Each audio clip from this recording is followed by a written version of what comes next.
Welcome to Iran Chat. Our guest today served in the National Security Council of President Jimmy Carter during the Iran hostage crisis. He's a founding member of the American-Iranian Council, and he's currently serving as a senior research scholar at Columbia University. I'm pleased to welcome Professor Gary Sick. Thank you for joining us. Thank you. Thank you. Professor Sick, there are many issues separating the United States and Iran, from the nuclear issue to human rights and terrorism. What would you say is the one core issue preventing these countries from normalizing relations? The core issue is history. And basically with 36, however many years it has been since the Iranian Revolution and the hostage crisis, there's been no relationship between these two countries. And that basically has shaped the attitudes in Iran, but it's also very much shaped the attitudes in the United States. The hostage crisis, even though many people today weren't around when the hostage crisis took place, it has perpetuated an image of Iran as wild-eyed, fanatic, bearded men waving their fist at the camera and saying death to America. And of course they continue to say death to America at the Friday prayer meetings.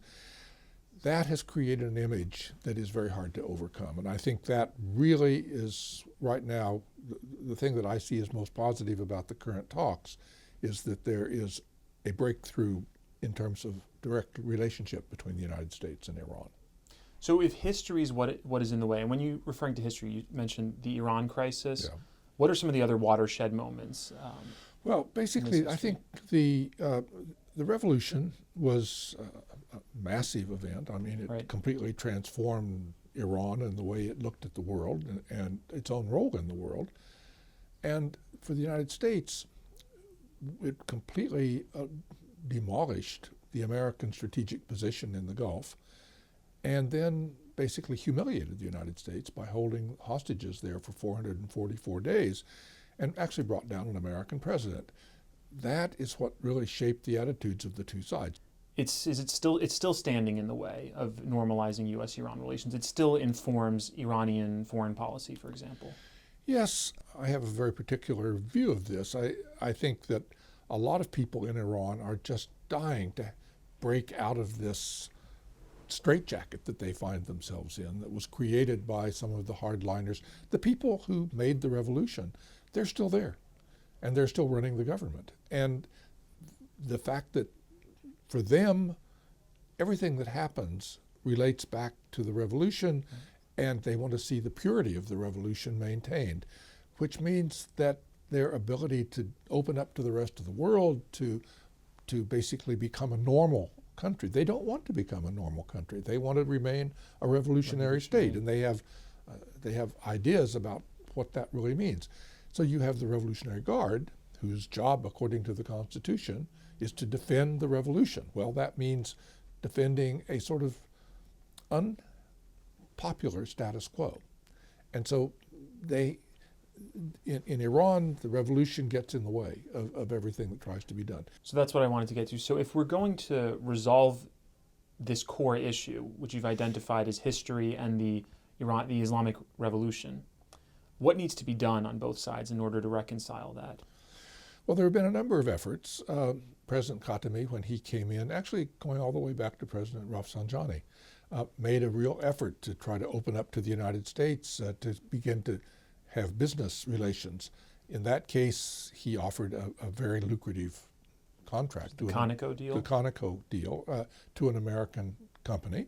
And the United States was horrified by the idea of doing business with Iran and completely shut it off and lost the contract. And basically we went back to zero. So that was a strategic mistake, you think? Yeah, I do think it was a strategic mistake. But I think we really weren't ready for it.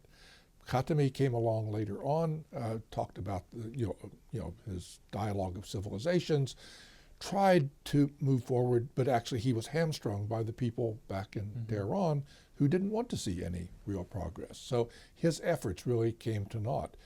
We had the 9/11 event, which had nothing to do with Iran, but the Iranians responded very positively in favor of America on that, and then actually cooperated with us in trying to set up a government in Afghanistan, worked directly with us. That was a very positive moment. And then George Bush turned around a few weeks later and declared Iran a member of the Axis of Evil, after we had worked hand in glove with them in Afghanistan.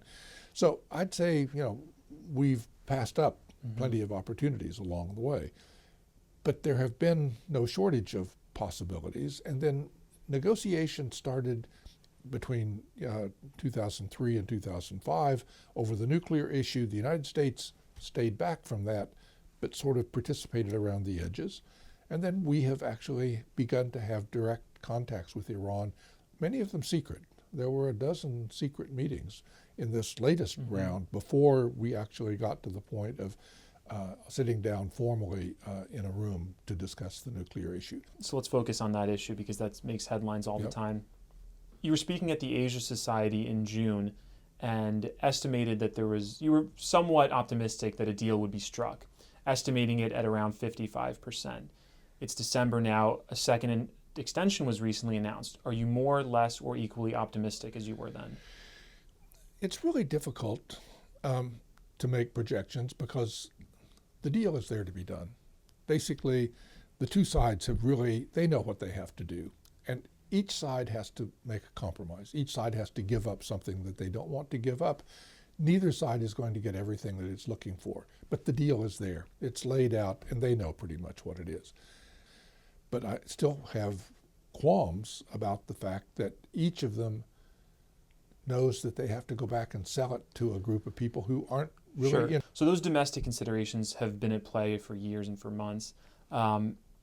Would you say now that they're more of a problem, less of a problem than June? I'm just trying to gauge compared to then. Actually, the reason I'm perhaps a little less optimistic than I was before is that, in my view, when we got to November 24th, and you had an extension from June to November,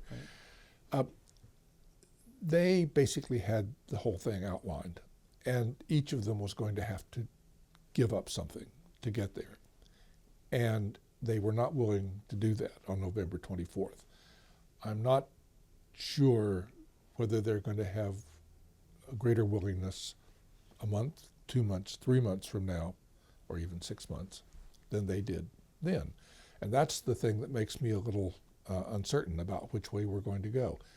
But the midterm elections produced Republican majorities. So will that complicate the ability to deliver? It'll make it a little more difficult. But the reality is that there are almost as many hawks in the Democratic Party as there are in the Republican Party when it comes to Iran.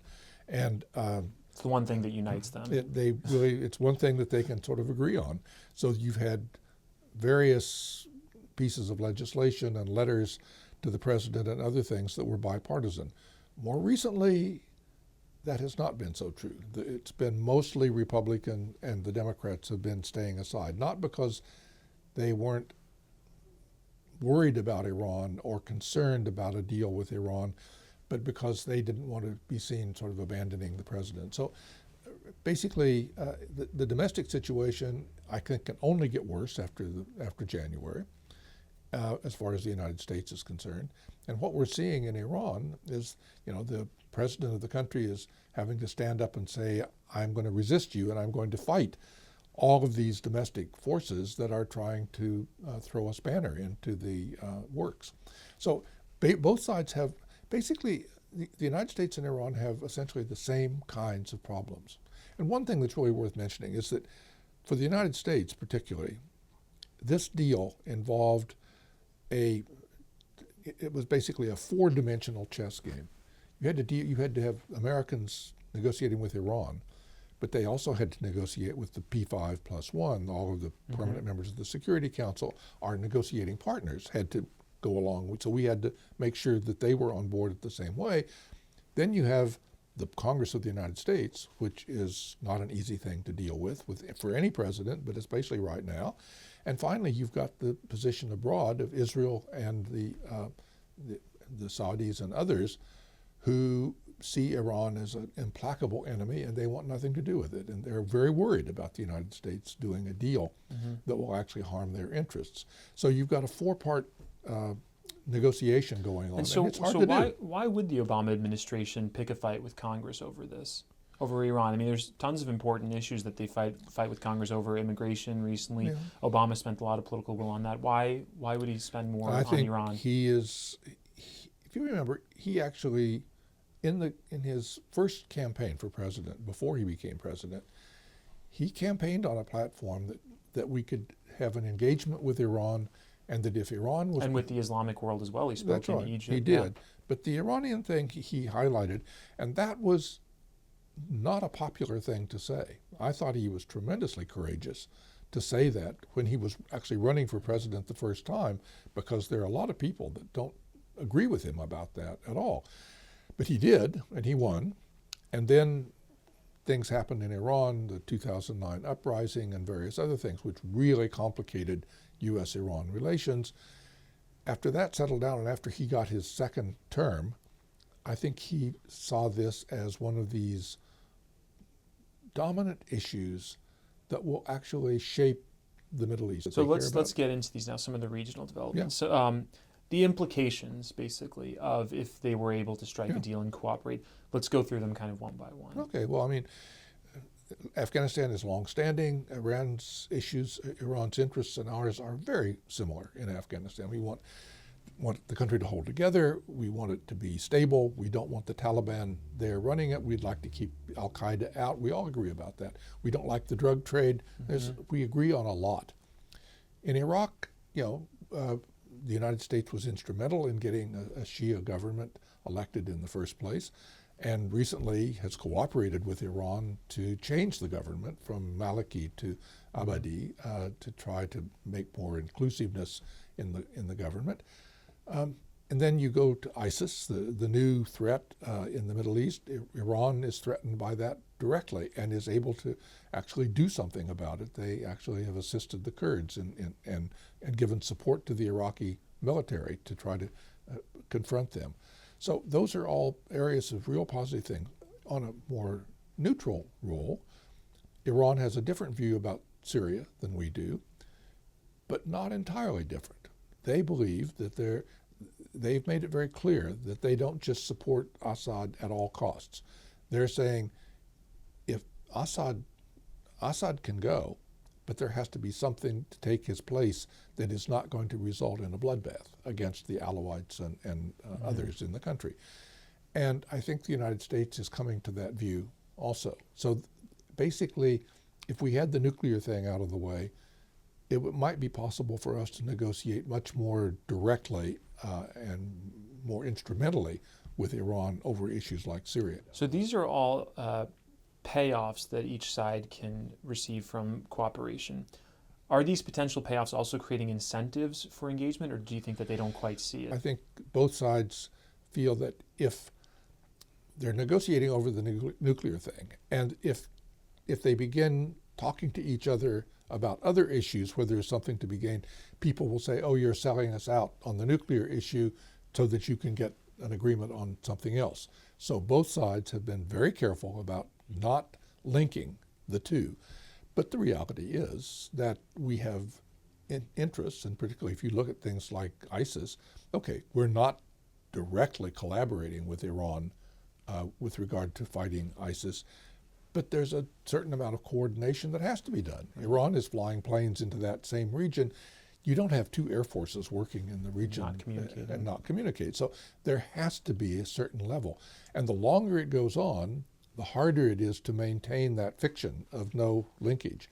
I don't think it was a fiction at the beginning. I think there really wasn't any linkage.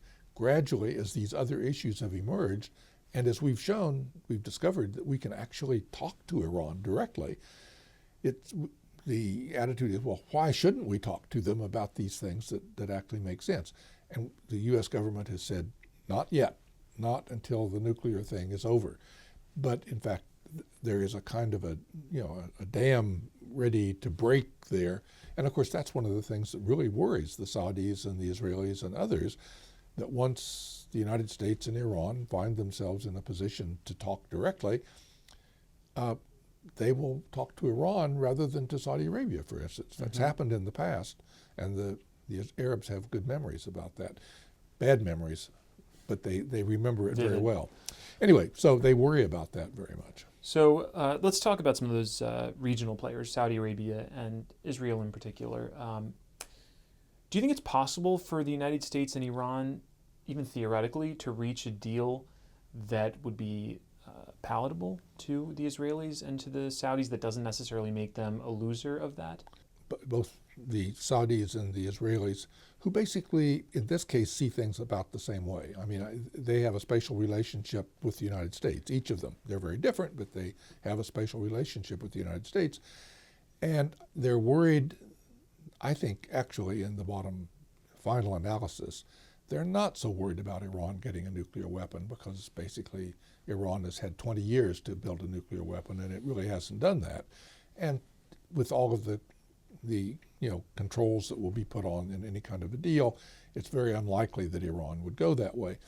But there's a real possibility that there will be a shift of sort of the balance of power in the Middle East, and that the United States is not going to abandon Israel and is not going to abandon Saudi Arabia, but may very well feel that Iran should be brought into those discussions on strategic issues. And that's something that I think both the Saudis and the Israelis don't want. But in the end, if a deal is struck, they'll live with it. And I think I've talked to fairly senior Israelis about this, and they say privately, that if a deal is done, Israel will kick and scream and complain, but if it is done and it goes through, they'll live with it. And the same thing is true with the Saudis. I want to thank Columbia's Middle East Institute for facilitating this interview, and Professor Gary Sick, thank you for joining us. It's a real pleasure.